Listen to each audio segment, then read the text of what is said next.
Hello, everybody. Welcome to Jenny's Biblical Messages. My name is Jenny Malm, and I'm here with my sidekick, Miss Lily, who just loves doing this first thing in the morning. Today, I want to talk about the difference between God and Satan. How Satan is a counterfeit of what God is.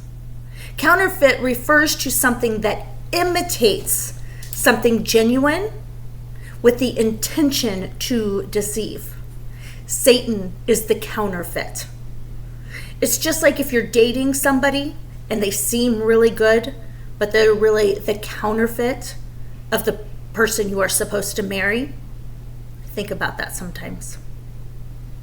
As Christians, what are some ways that the devil can deceive us? So I'm going to list some ways and talk about a few of these. So right now, what's something that's really big is false prophets and preaching false doctrine. So you've got your preachers out there, but they're not preaching the Bible. They're preaching false doctrine that comes from Satan.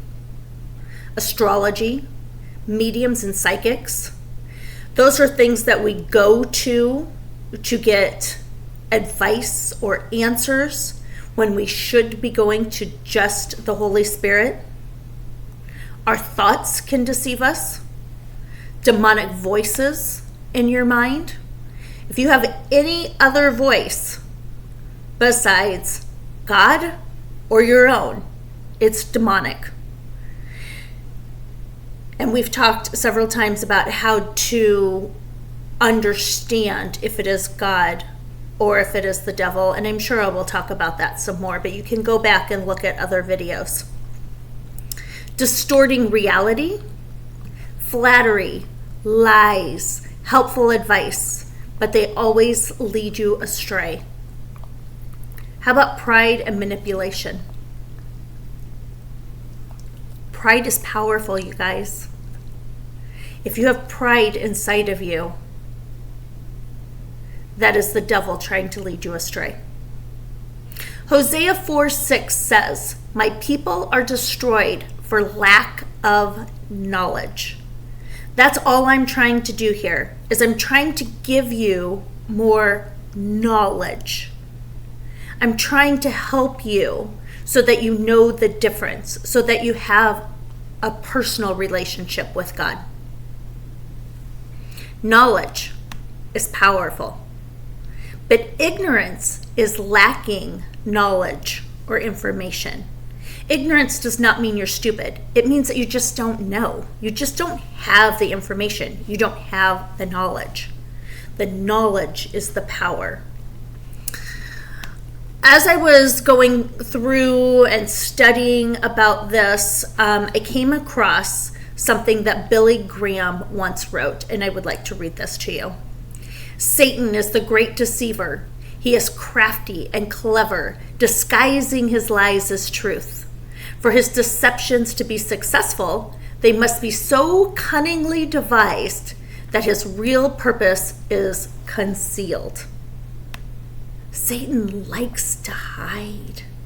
He likes to hide in lies. That's why when you have a sin and you hide your sin, that makes Satan more powerful. It's really scary to come out and admit your sin to somebody. Sometimes it's hard to admit the sin to yourself. But once you do that, Satan can't use that against you anymore. He's very powerful when you hide, when you conceal.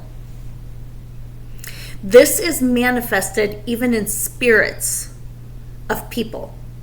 Okay, so the demons are actually spirits that we let come inside of us. We see ourselves as self-sufficient and self-sustaining, but God sees us as dependent, self-centered, and self-deceived. That hits hard. One of Satan's greatest fears is to portray evil as good. He makes alcohol look fun. He makes immorality look pleasurable. He makes popularity enticing. When reality sets in, people realize they have been tricked and trapped by his devices. But it's the people who listen and follow Satan's pathway that will ultimately pay the awful price. If you are living in sin, you choose to live in sin, you continue to live in sin, you are letting Satan win. Jesus came to rescue us from his terrible grip and said in Matthew 24:4, "Take heed that no one deceives you."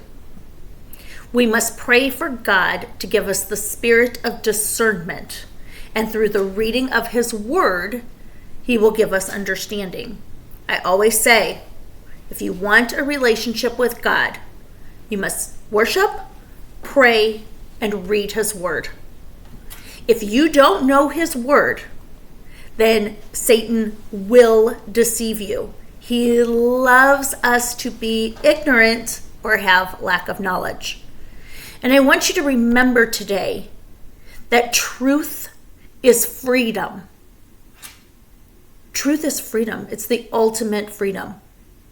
When you give up of yourself, you give to God and you say, God, you just take it.